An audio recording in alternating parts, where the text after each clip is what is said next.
What's happening, everyone? What's up, guys? All right, we are celebrating this guy's Happy birthday. 40th birthday. Yeah. Celebrating this guy's 40th birthday. We wanted to do a live, but we just kind of did this kind of last minute, so we're going to get set up for a live. So we are just going to hang out. Keep it casual. And we're going to bring out some epic birthday drams and just kind of hang out and celebrate. And yeah, start off with... Start light and fresh. Light and fresh with the 43% Lagavulin from bottled in 1980. 1980. And this is the Carpano import. There's a million different imports. Yeah. Belgian, Spanish. Obviously, you can have UK, but this is the Italian Carpano Torino import.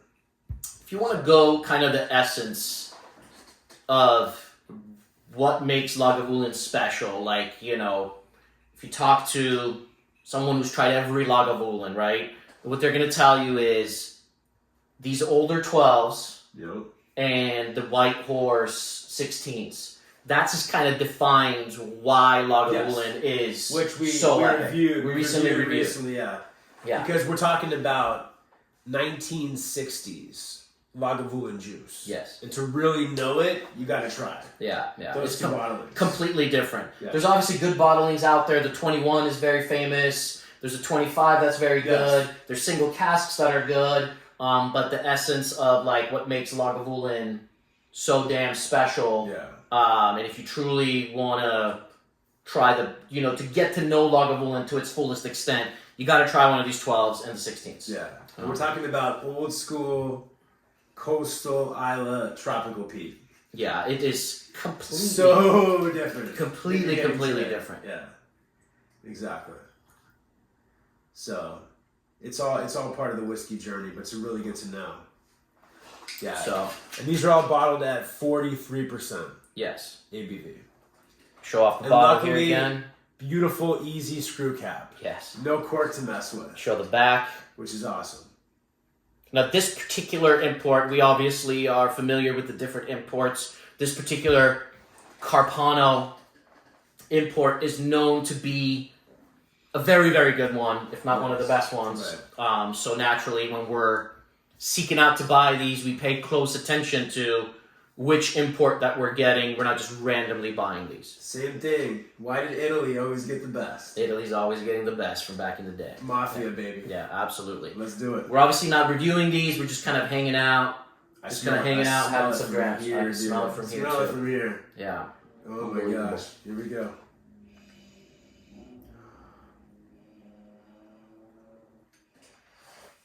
That blows my mind where because the white horse now these 12s are all different. Some are going to be more peaty than others. Yes, all different. And the same with the 16, but the 16 that we reviewed had quite a bit of peat. This has very, very, very little peat.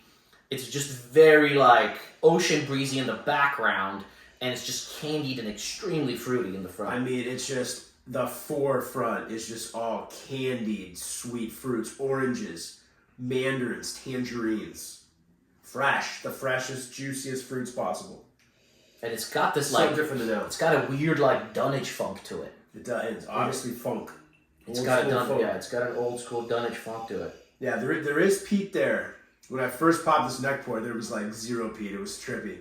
There is peat there, but yeah, it's light, it's old school, it's coastal, it's sea breezy. Yeah, with with air. So different than now.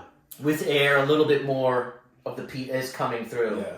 And a little bit more complexity shining through. We don't really want to review these bottles These today. fruits, It gets hard not to get excited and talk about them. Essentially, we had a lineup of 4 drams that we wanted to drink today. Basically. Make sure you guys stay tuned to the very end because we're gonna uncork a super duper star at the very, very end. So make sure you guys stay tuned for the 4th bottle. But that's kind of essentially what we're gonna do. These were all kind of recent purchases that we wanted to hang out and celebrate Mike's 40th birthday with, and we said, why not? Let's just turn on the camera too. Exactly. And let us know what you guys think. Share with you guys. Let us know what you guys think of this setup that we have going in here today. In the celebration. Yes. Yeah, the 4th bottle really is. It's the birthday bottle. and it's worthy of a 40th birthday bottle. There you go. I believe. Happy birthday, man. See you, thanks, man. Dude, nuts.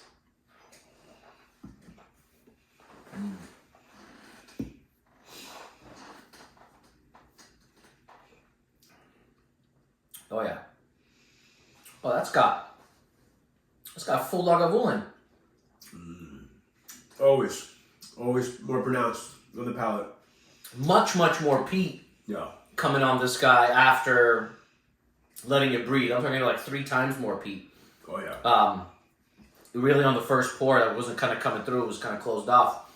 But these are all very different. You know, not so different. Yeah, not very different, but different, obviously. So it's really cool to own different ones.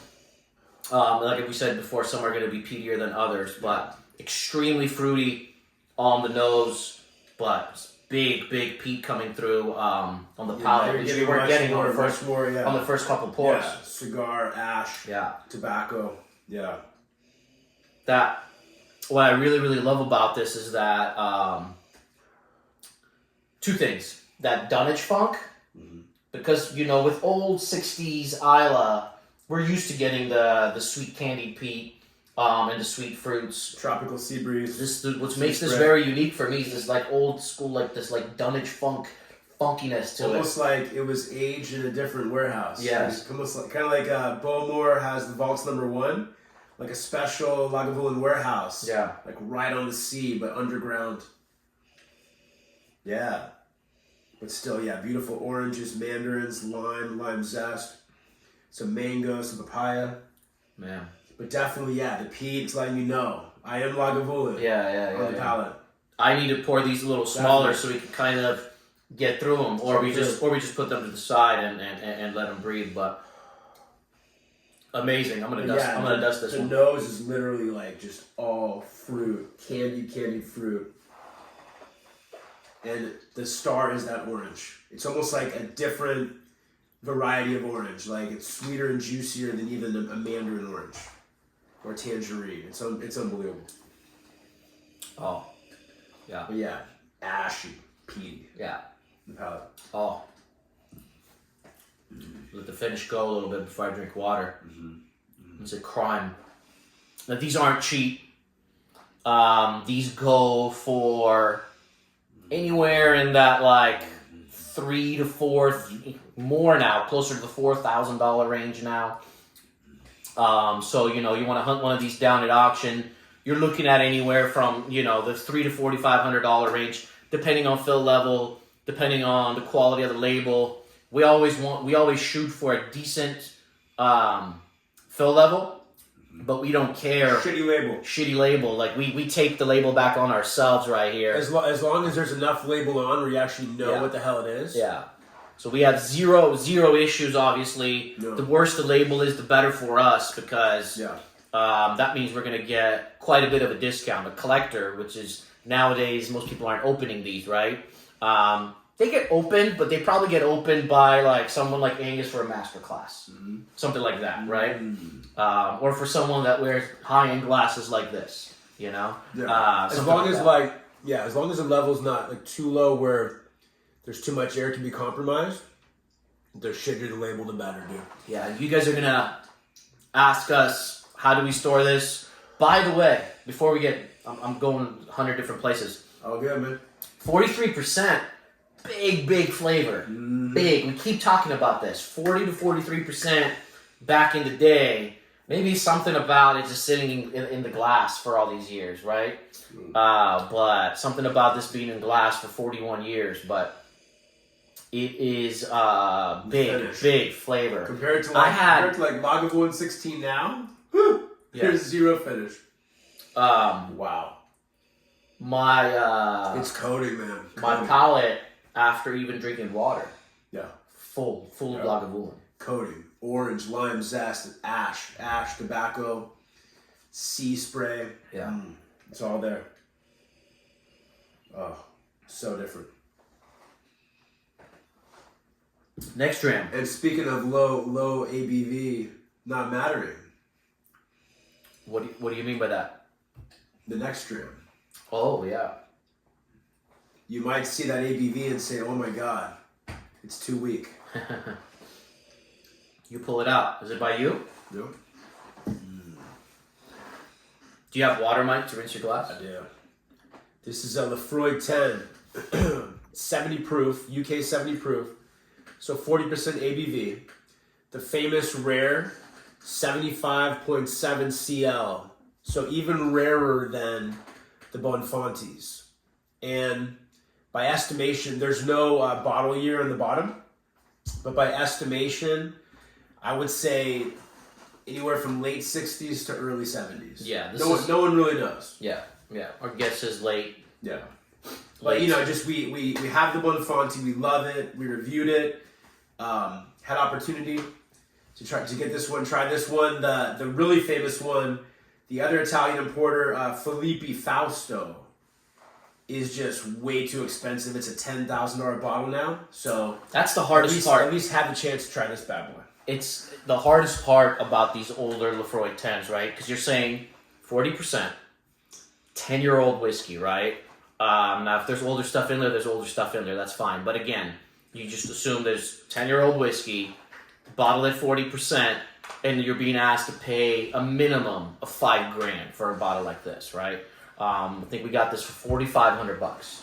So it's insanely expensive. If you want to keep it closed, it's just going to go up in price, so it's an investment, right? But if you're drinking it, it's really difficult because you could get, for that amount of money, you can get a Balvenie 40-year-old, right? So it's kind of tricky. At least with Balvenie 40-year-old, you're getting a 40-year-old Scotch. Here, it's an old school bottle at 40%. It gets very difficult to pull the trigger. You know that it's some of the best juice ever, but it gets very difficult to pull the trigger on bottles like this. So obviously nowadays, but it is some of the best juice, and if that's what you're looking for, you got to do it. Well, there's something to say about, right, two ways of looking at it. You can have really old whiskey, 40, 50, even 60 years old, and complex as hell. But some of our favorite whiskeys are between 8 and 14, 15, 16 years, but it's the old school 50s, 60s juice. Yes. And you combine with that bottle aging. Like if this was bottled in the late 60s, imagine the bottle aging. It's something about that funk and maybe not being too old, where you still have that raw power, especially old school peated tropical Isla whiskeys. Something about it tend to be some of our favorites. Yeah. Obviously, who doesn't love Balvenie 40? If you haven't seen our review on the Lefroy 10 Bonfanti, check it out because I don't doubt there's very many views on it.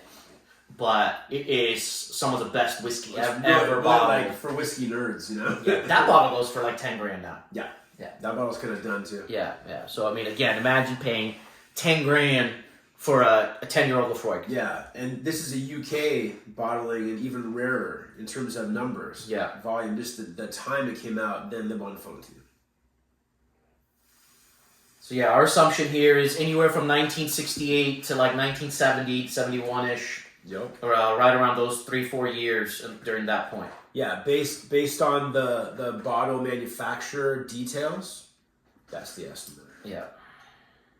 It is. Now you're going into pure silk, just pure luscious, epic, just delicate fruits. And again, beautiful screw cap. That beautiful screw cap, man. Don't mess with no cork.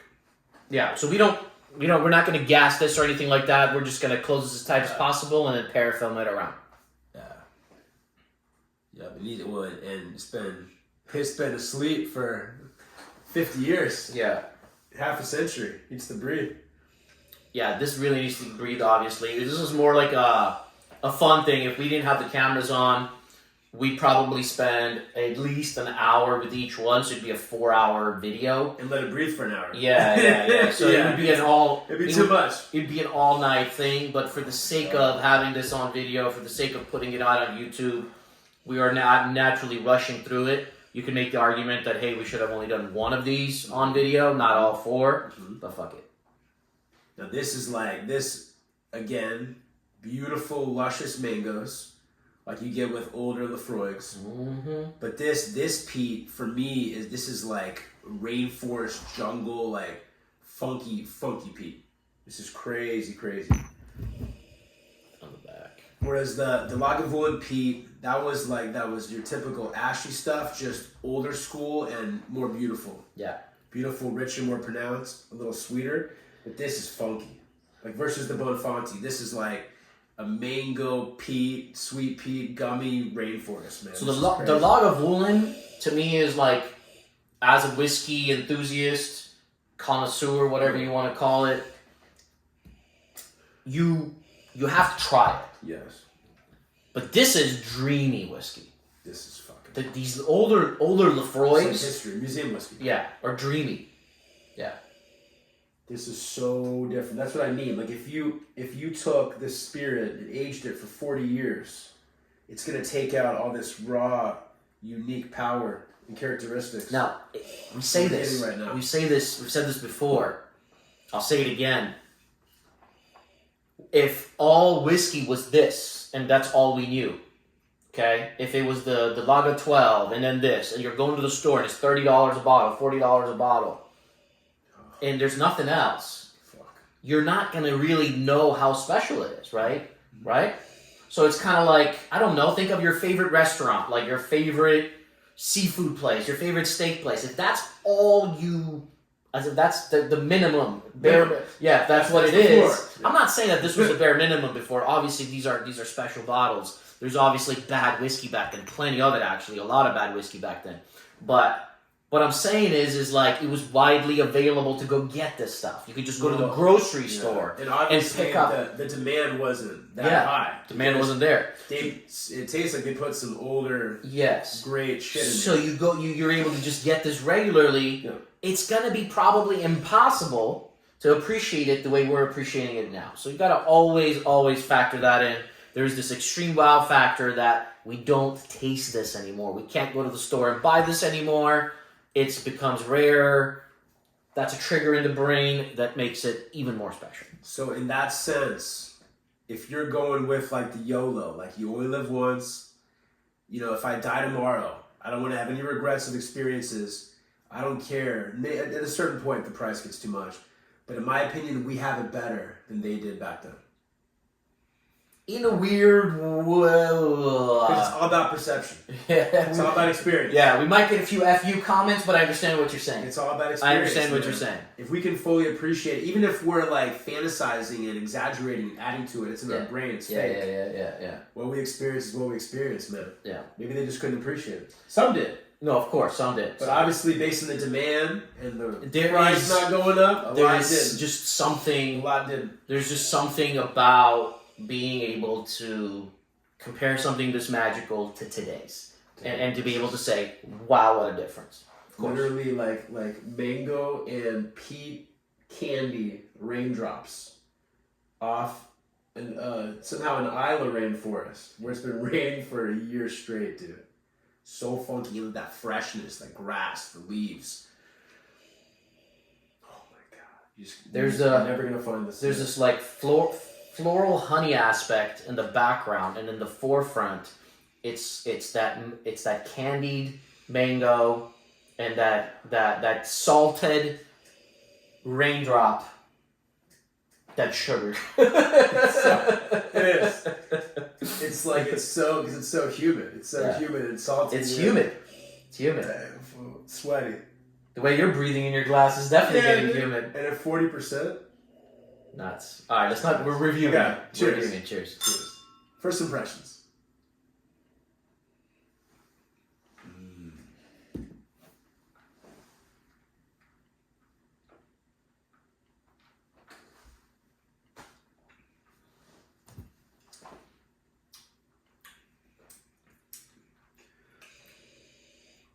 With alpha and gold. Again, a little bit more peat. On the palate, as always. Yeah, as always. But not like Lagavulin. No, it's not ashy. Which is why it's cool to do back to back kind of. Yeah, we did. It's not ashy. Even though normally that would be insane to do it that way.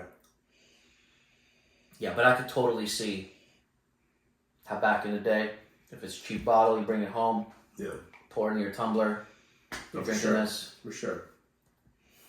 I mean, God,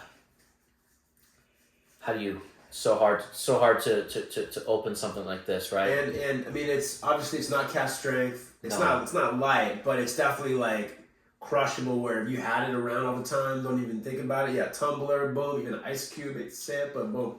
First, God, what is this now? 10 seconds. Yep. Full sides of the back, light peat. Center of the front, fruit. Only if again, it's 40%, is the lingering of the fruit doesn't linger. Mm-hmm. It lasts for about 10 seconds. And then what it lingers with is that candied peat. Mm-hmm. Yeah, exactly. Or even versus the Bonfanti. This just, oh my Which God. Is 43. But it's like, imagine if these were 46%. Like what Springbank does. Oh my God. We love these like more cognac-y kind of glasses. Cognac's usually bottled at 40%. Mm-hmm. And it's got a big bouquet. Yes. For the 40 to 43% whiskeys, we really enjoy doing this glass because it just explodes up. That mango in here shines more than your average Glencairn. Right. Yeah. And like maybe if we had like our favorite glass to pick out nuances, the Aish, maybe you might get some, little... You're going to pick out more details. Notes. Yes. But if there's a certain note, like you love that mango. If there's one note that's big in there, and it shines and it's 40%, this is the glass. But it's not the ideal glass to pick out every note. Yeah. I'm getting just an insane variety of herbs. Like I'm now like in the meadow, in the woods, like foraging, finding these exotic, crazy herbs that are only found on the island of Isla, but they're all candied and sweet.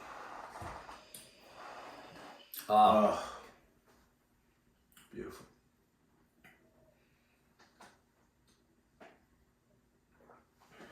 I'm going to save the Aish glasses fresh for the last pour. We'll do our third pour in here again. Mm-hmm. Again, not a big deal. Rinse it with water, and it should be okay. If there's any lingering flavors hanging out in the background, that one, you want to pick the nuances out of. Yeah. Oh my God, man. And obviously it's 40%, but what helps it is, wait your last sip, take a nice big swig. Oh my God. Yeah, you're right. It goes way too quick, but that little bit it's there, it's on the palate. You want some dark chocolate to kind of rinse the palate? Sure. I'm going to go bring some. Good call. The palate's unbelievable. But this is, I would say, the Bonfanti. If old school Lefroy mangoes are your jam, like old school Bamor mangoes, the Bonfanti is definitely more mango forward, a little more fruit forward. This is definitely, even on the palate, that big swig, this is definitely more of that exotic rainforest folk. I mean, there's mangoes in there, there's papayas in there, there's pink grapefruit in there, but this, like I said before, this sweet peat candy. Imagine the flavor of peat, but it's so sweet and crystallized. It's in the form of candy. This peat candy in these sweaty, salty raindrops in this rainforest with the beautiful fresh grass, the leaves. That's more in the palate than the mango versus the Bonfanti. And it might change, right? 50 years of freaking bottle aging. The Bonfanti changed a ton. It got so much better. So it might change, but first impression, just jungly rainforest, Isla Funk, man. Nuts. Our chocolate's even from Italy. Everything. Yes, this is a perfect that one. palate kind of cleanser, especially if you went from like a little bit more peat and you just kind of want to switch around. Obviously, plenty of water and time is number one, but this chocolate is pretty good. It's if you live in Southern California and you're familiar with Trader Joe's, check it out. I think it goes really, really well with whiskey. It's 80% cacao, and it says product of Italy, so everything from Italy. Fucking pink grapefruits and kumquats, man. Yeah. Unbelievable. Yeah. Can't go wrong. Samaroli, everything from Italy. Wow. Really good. Mike, I think you have the third bottle next to you. Dark chocolate. Literally, because it's not sweet, but it's not like overly bitter where it's going to completely take over your palate either. It just kind of like cleans it. And then you drink some water. It's perfect. Yeah. That chocolate is really, really good for that. Yeah. That's the perfect amount of cacao. 80%, you said? 80%. Number one thing, black coffee espresso or black tea. Yeah. Or like an 80% dark chocolate. That's perfect level for that. Yeah. Next bottle. Nice and clean. Boom. You having a good birthday, Mike? So far, so good. So far, so good? Yeah. You satisfied? What you're supposed to do on your birthday. There you go. Yeah. There you go. Mm-hmm. It seems like on Mike's birthdays, we end up having the most epic videos. We did our live last year, right? Was that 39 or 38? That was last year. That was last year? Yeah. The Ardbeg. Springbank, favorite distillery time. No. This is, we always go for the old 90s release of the 57 proof and the 50 proof. And if you're familiar with our channel, you've seen that we go nuts over those, right? We've shown you the open bottles. We even have closed bottles we haven't shown you. So we have a lot of those. But one we tend to not kind of consider because we kind of know it's not as good, but it's still very good, but it's now expensive as well, is the 46% version. And if you find the right 46%, what you want to look for is this green thistle right here. Okay? And then you also want to look at the screw cap to see if it's the gold foil or the white cap. There's a lot of varieties. We'll talk more about that when we're actually reviewing the bottle. But this is perhaps the absolute darkest vatting ever of the 46%. There's just, you're not going to get any darker. Yeah. And this is not an Italian import. It's actually a U.S. import, but it's a UK bottle that was imported. Is this a eventually U.S.? by U.S. Is it a U.S. import? Yeah. Is it? It says 70 CL. No. It's a UK bottle, but then it was eventually imported by a store later on. It didn't come out and release as an import. I thought it was from another country. God knows when that was. No. I thought it was from another country. No. Got it. I see what you're saying. And we didn't think that the price on this guy would pop. We didn't think it was going to pop the way it did. The way it did. Like, we knew that the 100 proofs were underrated. Yes. We started getting into them, collecting them, but we just didn't imagine this guy would pop because it stayed so low at auctions versus the 100 proofs forever. So, I remember now it's just going nuts. I remember passing on this guy at auctions for much. 250 pounds, 300 pounds, knowing that, like, hey, it might go up a little bit, but it's okay. And now all of a sudden you're looking at over 1,000 pounds. Over 1,000 pounds at auction for something like this. It's going for close to $2,000 now for this 46%. We actually bought this from a shop in New York, had it shipped. But yeah. Yeah, so UK bottling and then imported by Finer Things Imports, Marina Del Rey. So interesting. They just imported it later. Yeah, exactly. But UK bottling. All right. This is the 46%. ABV, Springbank, bottled in the mid-90s, I believe. I don't know the exact bottling date of this particular bottle. This is the darkest vatting I've ever seen. This is the darkest one I've ever seen of the 46%. Yep. Look at that. And so here's the thing. Natural color. There are certain bottlings of these older Springbank 12s. Beautiful. It's obviously a Springbank 12. There are certain bottlings of these that where we know that older 35-plus-year-old juice has been added to it. There's even rumors with these 46% that it's very possible that much older whiskey has been included. Some auctions and some websites will say that it is, but there's really no proof. They shouldn't say that. Right. You shouldn't write that because it's not fact. We don't know. Right. It's more that 95 was the time when they ran out of enough older stock to make the 21. Yeah. That lapse in the 21-year age statement. So you got to assume that where did all the older stock go? That the nephew, Gordon Wright, was going nuts, mixing up, pouring. it went in these 12-year-olds, but who knows? Yeah, like the 100 proof, obviously it's never been released publicly by the distillery, but the story has been told so many times to so many people who were there that it's got to be true. This, who knows?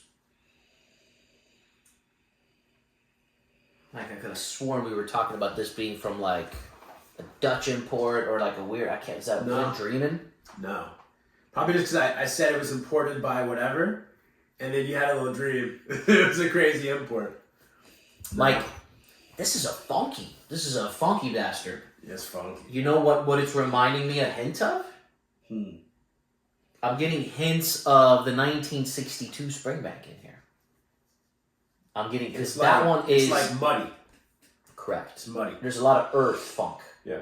There's a lot of dirt, mud, and then you factor in all the crazy Springbanky. So it's like the Springbank 12-year-old, 100 proof, had a baby with the 1962 Yes. that we have. It's balancing with the earth. And that level of complexity and funk, it's just hard to believe it's only 12-year-olds juice in here. You know what I'm saying? This is Even though, who knows about the rumors? crazy. This is balsamico, where if you told me this was 50 years old, I would believe it. Yeah.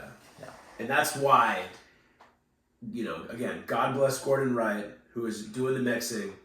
There's so many varieties across the 12-year Springbank spectrum. Every bottle is different. So many varieties. You pray you can try as many as you can. As many as we've tried now. Yeah. So different. I hate to use the word expert, but we've tried so many Springbanks at this point, and so many of these 12s, right?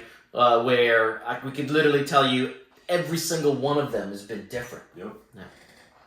You just never know. Even like single dark, double dark, those are all different. Italian import, German import, UK, so different. U.S. US, yeah. It is fun. It's like you nailed it. It's got the spring bakiness, got the honey mustard cherry vinaigrette. Yes. Got the beautiful honey mustard soft pretzels. Yes. But then it's got that mud of the 62. Yes. Incredibly complex, incredibly rich. It's nosing like cask strength for me. It's 46%. Yeah. It's nosing like a 40-year-old whiskey to me. This is crazy. Balsamico, heavy. I almost wanna drop some of this with olive oil and dip my bread in it. Yeah. You know? Exactly. Perhaps some 35-year underproof stuff? Yeah. Wow. Nice. Palate. We're reviewing these. That's what we're fucking up. Hard not to do, man.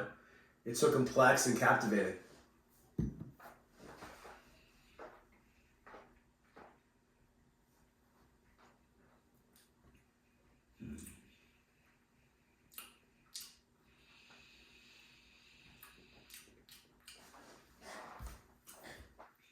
The most different 12 I've ever had. Boom. Pisses me off because now it makes you want to own 1,000 different versions of this. Borderline. Waited too long. Borderline confusing different. Yeah. Nuts, man. Fucking Springbank, dude. I should add the fact that my palate is not 100% yet, but it's good enough to be able to enjoy finer things in life, I guess. No, so far you're dead on, man. But It's my getting close to 100%. I'm smelling things really good. I did lose my smell and taste. I got COVID around Christmas time. Worst time to get it, dude. Yeah. Fuck. Got COVID around Christmas time. The recording date, what's the date today? February 18, 19? 19. February 19. So it's been almost 2 months. God. Wow. Yeah, so I started getting it back about 10 days, 2 weeks after, but it just wasn't the same. I'm feeling like I'm getting my full mojo back, but it's just not fully there, but it's good enough to be able to enjoy. Look at that fucking goo, man, the wines, dude. I'm going to make a video, by the way, about losing your smell and taste. That's good.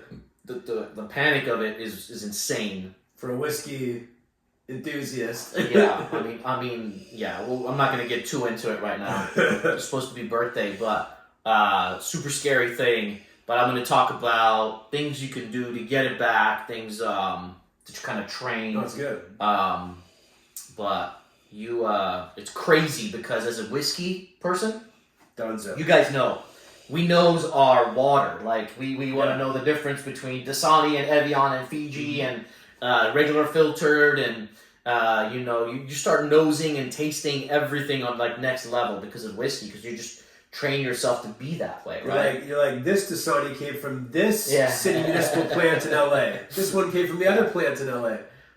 But it gets like that. You really want to analyze everything. Mike, I'm actually going to add a drop of water food here. and everything. No, yeah, because look how viscous it is. I'm curious. Yeah. Let's now and air too. And this is fairly freshly opened. 2. Yeah, all the bottles today are all recent. Past couple weeks? Yeah.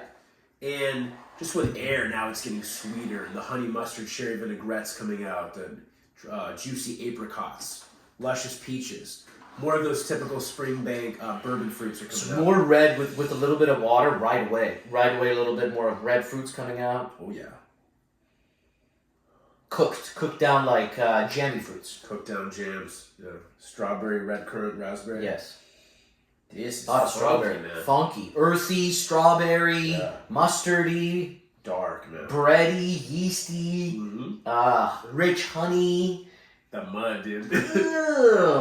What's the darkness? It seems like when it gets really dark, like that, like 62, you get in like that mud zone. Yes. That Springbank funk mud zone. So us knowing this bottle is going to that above $2,000 range, we found a shop that was selling it for $1,400. So it was kind of last chance. Yeah, it's not the last chance. It still felt hard to do, but it was like one of those things where like, the prices on this is going up. We always viewed this as like a $400 bottle, but they're also different. It's all psychological. This one does not taste like many of them. So this is almost like its own little stratosphere. And some of the impressions that we got, like from people we trust, of the kind of the average to expect of that, this is beyond that.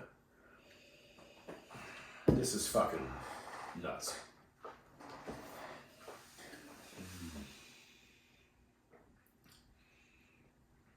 Mike, I'm going to let you enjoy that.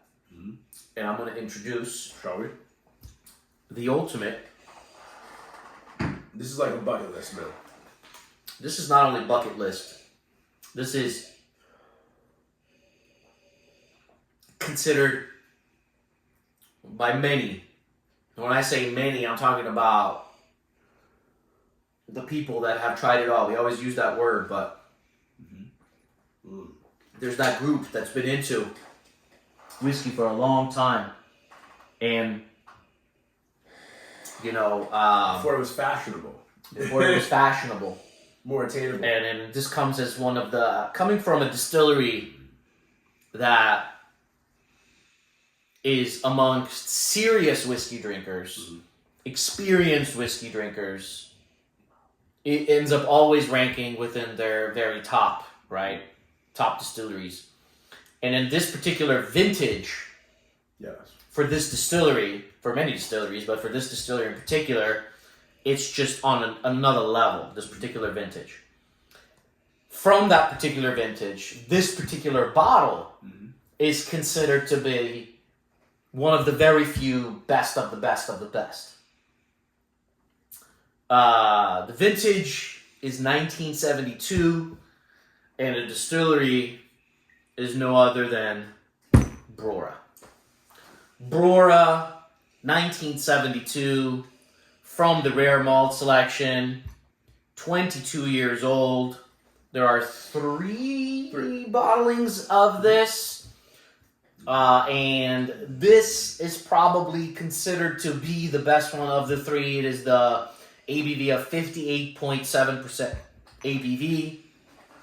At auctions, this bottle goes for over 10 grand. It is an expensive whiskey from one of the very best, most sought after, most unique distilleries. You can't argue the most unique part. Yes. Anyways, happy birthday, Mike. We are going to be popping open a 1972 Brora Nothing else I can say. Nothing else. Ain't nothing else I can say. What else you want in life? This we'll need the ice glasses for. Yes. So let's put these glasses away. You got the I think it's got a thing, doesn't it? Or no? No. Yeah, it does. It does. Okay. My bad. Oh yeah, there you go. Okay. I'm not sure if it was Diageo yet, or still, what was it called? Distillers, whatever it was called before, but that was their rare malt selection. Kind of their limited edition marketing for Brora, Kleinlich, Kolila at the time. There you go. 1995 bottling. Yes. Okay. At least we got some wood. Not that cheap black plastic you give a Springbank. We have troublesome corks. All right. Let's see what we can do here Okay. with the cork. We are expecting it to be a good cork. And we're expecting a 50% chance of it. We're probably going to replace it no matter what, but it not breaking during open. Right. 95 bottling, good cork. We tend to, it tends to be 50-50 Pretty much. for this. I'd say, yeah. Without further ado, let's see what we're going to do here, because especially for video's sake, we don't want it to break, obviously, because it's such a process and a half. Yeah. Based on the feel so far, it feels 50-50.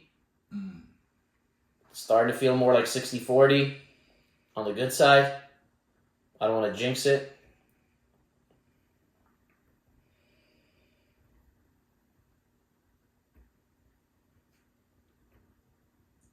It's soaking the cork, obviously. We did turn this upside down several times earlier in the day. We have it now for several hours.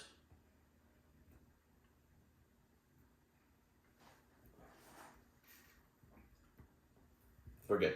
Oh. Could just popped it, doggy. Probably. But you never know. But you never know. All right. I mean, the label and stuff, it seemed to be stored pretty well. But you never know, like, vertical, horizontal, that's always the issue with corks.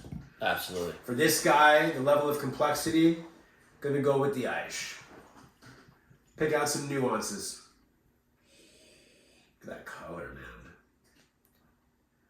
Now we did have reviewed a heavily sherried Brora.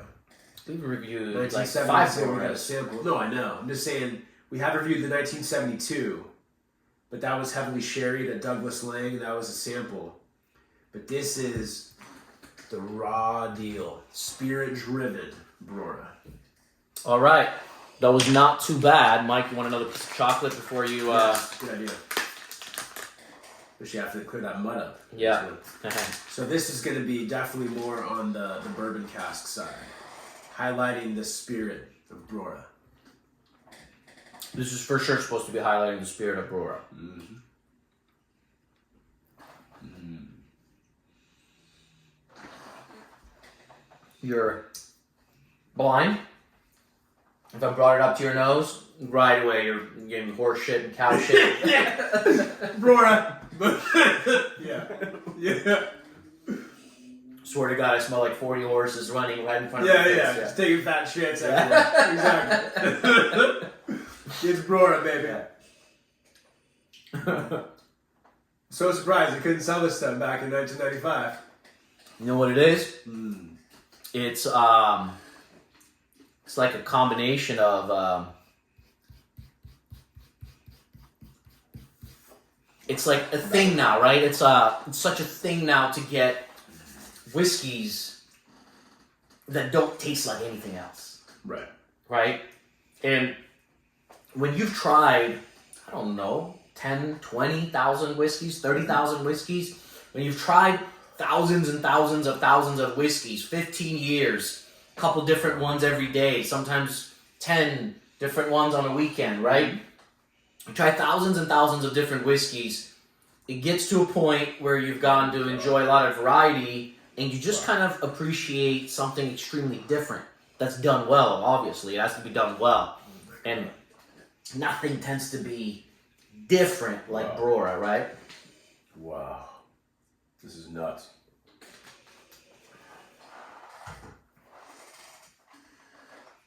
This is like a thousand tons of fresh cigarette ash. It's crazy. And yeah, barnyard as fuck. What's crazy about the craziest part about Brora is how when the spirit ages, when you start hitting certain age point, how fruity and luscious it is. That we get from other distilleries. What we don't get from other distilleries is this barnyardy, wet dog, horse rattle, grass, almost, weird as it sounds, sweet manure kind of weird, crazy funk. And somehow all those off-putting notes balanced in with the fruitiness and the sweetness combines into this most addictive, just this psychotic level of addictive kind of smell and taste. So it's so unique. Like you said, you can't find it anywhere else.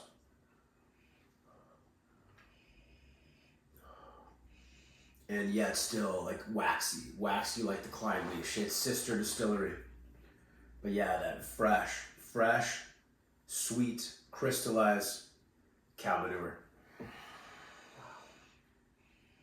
And then some light lemons in the back, sweet lemons in the back, some olive oil, some sweet, salty coastal brine in the back.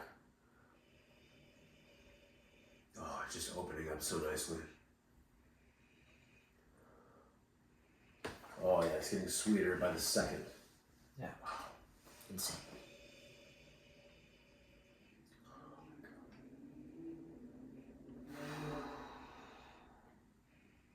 Wow. That is so complex. This is, this is just, it's so Brora. But I thought it was going to be, at least on the nose so far, I thought it was going to be, because we've tried a lot of Brora. Yeah.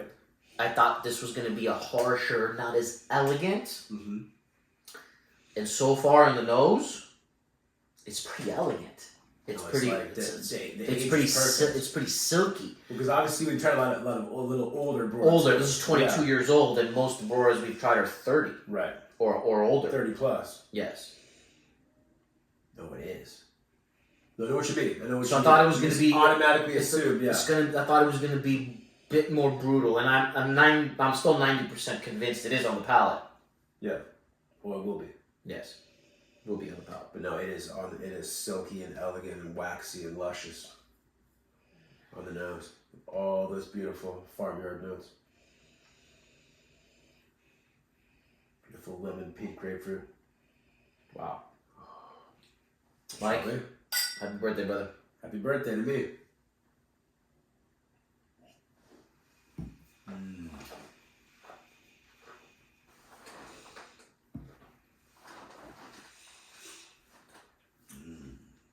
There it is. There it is. Oh, wow.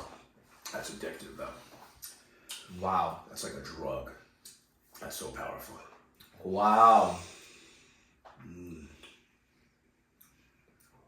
I haven't had a Brora like that on the palate. No. Spirit driven. That is nice. It's juicy, though. It's juicy. Wow. It's luscious. It's like 20% silky, but 80% force. Power. Raw power. And then it lingers and it releases. And it's funny, I have hints of that bit of that dark chocolate at the back of my taste too. You're working perfectly. It is kind of working, yeah. Oh my god. Wow. That's an experience, man. This is the kind of whiskey, obviously this is, $10,000 bottle of whiskey. You have to spend time with every single dram. So I'm not gonna spend too much more. I'm not gonna drink any more of this. I'm gonna let it sit. I'm gonna let it breathe for an hour. Every dram is like a master class. It's like a semester at university. Yeah. So this is truly. I'm just happy that so far the expectations it's totally living up to it. Yeah, we've never tried this. This is powerful. We've never tried this particular one. I'd say the coolest Brora we ever tried was that 1972 Sherry Independent Bottler. Yeah. Obviously Douglas Lake. yeah, and then a lot of the 30, 32, 35, 35, 38. Yeah. Those are all, all excellent, some better than others. But something about when you hit that 1972 vintage Brora, there's a reason why it's so known. Majestic. Yeah. Yeah, because the 30, 35s, 37, 38, they're quite similar. This and that 72, Douglas Lang, fucking mind-blowing. That Douglas Lang is the most different. Whiskey. Yeah. Most different. I still dream about that. Oh yeah. I still dream about that. That's like, it's a whiskey. It's like one of those you have to own. And that one, there's only like, I don't even know how many bottles. Do you know how many bottles of this there is? No. Does it say? Mine. I don't know how many bottles of this there is. I'm sure it's very, very easy to find out, but This is funky. yeah. The other one, there's only like 240 bottles in the world. No, that's what's so cool. Like the Douglas Langs, there were a decent amount, like maybe like between 6 and 12 releases, but each one, has like 200 something bottles. Let's go one drop. Yeah. Well, that's how you know the Douglas Langs is there was no cast number, but they tell you the ABV to go by, and they tell you one out of how many bottles, and the number's always different. That's how you identify them. Dude, lemon flavored diesel fuel. Yes. In the best way. Yes. But yeah, the Douglas Langs are monsters too. I think we're gonna call it. This was epic. I don't know how long this was. 30 minutes, 45 minutes. Mind blowing. But it was we cranked through 4 epic whiskeys. There's gonna be reviews of all 4, of course. Give it time. Give this guy at least a year. Need time and for us to get to know him. Yeah, give it at least a year for all of them to breathe. Minimum. So you got to see them. I think videos like this are kind of cool. Yeah. It's a little bit, collector-y, but we open it, So not like any other collector out there, but a little different. Hopefully you guys enjoy it. Let us know if you guys enjoy this style. Would love to know what you guys think of this kind of setup that we have. Yes. We're trying. We got lights and shit going on around here. Getting better. Trying a little bit. Baby steps. Baby steps. But let us know what you think. And then subscribe if you haven't subscribed. If you want to see more epic, legendary, museum piece style whiskeys. Oh my God. And yeah, we'll see you guys soon for many more. Cheers. Happy birthday. Thank buddy. you. Cheers.